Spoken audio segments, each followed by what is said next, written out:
हम पत्रल चापत रहे दूसरे मजा लुटता रे जा ई तोरा से उम्मीद ना रहल संग संग फोटो भेजता रे फेसबुक पर हुक उठता रे देखनी कि हम पत्रल चापत रहे दूसरे मजा लुटता रे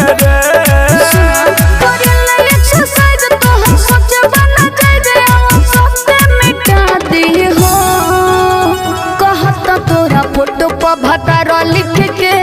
ए जाना ये स्टेटस लगा दी हो कहत तोरा फोटो पर भतार लिख के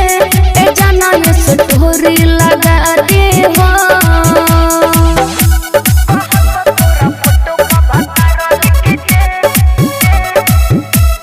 मिक्स बाय मणिभूषण प्यारे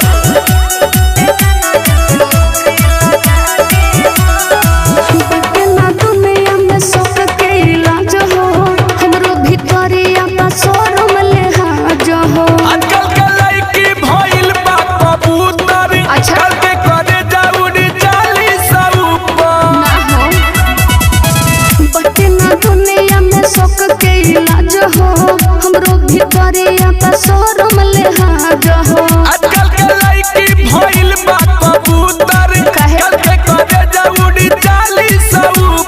सही में कैसे करब हेलो टट तू पूछलो मैं टट नहीं होए हरम जादी हो कहत तोरा फोटो पर भतार लिख के ए जाना ये स्टेटस लगा दी हो कहत तोरा फोटो पर भतार लिख के ए जाना ये स्टोरी लगा दी हो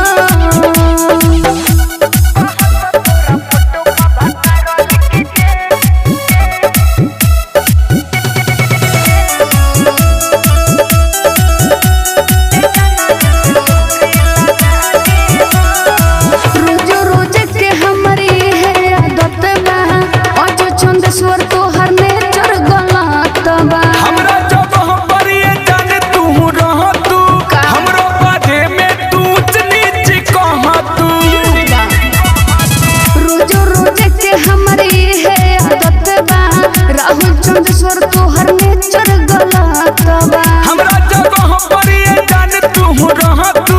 हमरो बारे में तू ऊंच नीच कह तू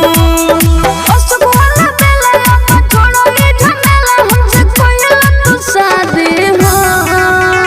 कहत तोरा फोटो पर भतार लिख के ए जाना ये स्टेटस लगा दी हो कहत तोरा फोटो पर भतार लिख